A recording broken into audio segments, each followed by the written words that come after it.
Joining me is political correspondent for The Times in Scotland, John Boothman, and the Scotland organiser for the GMB Union, David Hume. Very warm welcome to both of you, gentlemen. John, just explain I explained briefly what this means, but how has the minimum unit pricing worked so far? I mean, it's intended, as I said, to combat problem drinking. Does it, and has it? I think there were two objectives when this was introduced in 2018 by the Scottish Government. One was to target a hardcore of heavily dependent users of alcohol, heavy drinkers. That's probably about 1% of people who are in that category. I don't know, to be fair, whether it's been successful. It's probably been not as successful as people would have wanted in relation to doing anything about those particular individuals. I mean, this is a pretty complex area. One silver bullet, like minimum unit pricing, is not something that's going to solve a problem like that. You would need treatment services, support services, and other things around those people. I think, and it's certainly claimed by health charities, alcohol charities, that at an all-population level in Scotland, that the policy's been a success. Now, I think some people question that. It's been suggested that since 2018, there's been a 13% drop in the number of people who have died. People have been saved because of this policy. As I say, some people question that we've come through quite an interesting period with the pandemic, for example, where numbers of people who died actually rose. Look, it's fair to say, and we all know this, historically Scotland's got a pretty unhealthy relationship with alcohol. It's said that 1 million people in the country regularly drink too much. 11,000 people have died in the past decade. But it's also fair to say, when you look overall at those numbers, that certainly since 2003, that things have been getting better and fewer people have died and fewer people are spending time in hospitals, but the numbers are still high. So, John, I can see the public health argument, but before I bring David in, just tell us, south of the border, how popular or unpopular this policy is north of the border, and presumably it's political as well. Yeah, I think it is. Look, I mean, I think people see the need to tackle this problem. I think there's been a bit of a backlash, to be fair. In recent times, the Scottish Government itself wanted to introduce a ban on alcohol advertising, and there was a bit of a backlash against that, and those plans were actually shelved. But I think there's probably going to be quite a lot of people who won't be particularly happy in the coming months. If a bottle of whiskey, for example, goes from £14 a bottle to £18.50, a can of beer goes from £1 to £1.30, the cheapest bottle of wine goes from under a fiver to £6.50. That's not going to be met with universal approval. Though, to be fair, as I say, people think that we've got such a problem with alcohol in Scotland that measures need to be taken to actually tackle that.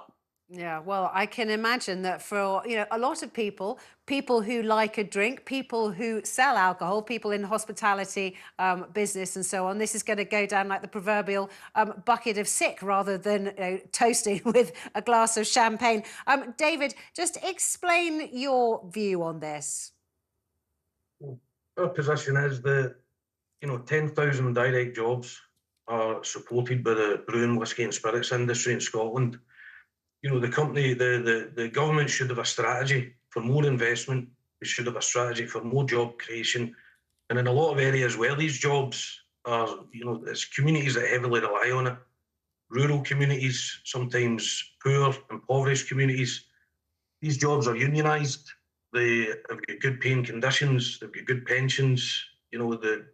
It's really the jewel in Scotland's manufacturing crown. What small amount of manufacturing we have left. And as the other guest referenced, there was the alcohol advertising proposal, which has been shelved, but it will be back, I've got no doubt. There's the minimum unit pricing, and there was also the duty rise by the UK government early last year. You know, something that the Scottish Government campaigned quite hard against because it would damage the industry.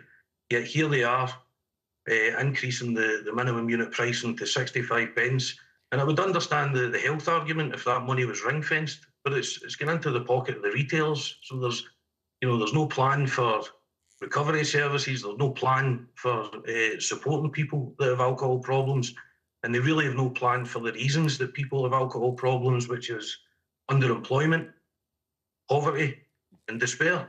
So let's deal with the reasons that people drink to such a detriment to their health, instead of this, political point scoring and headline grabbing. And I'm assuming also that the poor old consumer, struggling to make ends meet, struggling to buy their weekly shop, wants to stick a bottle of wine in the supermarket trolley, or a few beers, suddenly finding that the extortionate prices they're paying at the supermarket till have gone up considerably, as we were just hearing, because of this new minimum pricing. I mean, that must be very unpopular. So this is unpopular with, as you said, the brewers and the hospitality industry, but the consumers as well. Oh, 100%. I would imagine that it is, but we surveyed. We've over 3,000 members in the whisky industry, the spirits industry, and brewing, and we surveyed those members earlier on last year, and 63% said they want the minimum unit pricing scrapped altogether, and just over a third said that they wanted it to stay the same. So the Scottish Government is outstepped with the general population, and I think they're being led by some fringe activists, to be perfectly honest with you.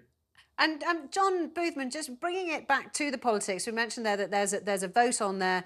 There's a vote on this next week, and also, as we were just hearing, this isn't money that's going to go into government coffers, devolved government coffers, to be spent on outreach programmes or so on. And I'm guessing that's because it is a devolved parliament. They can't put tax up on alcohol in the way that the Chancellor can, so they can do a minimum unit pricing, which just benefits those who are selling the booze rather than the government.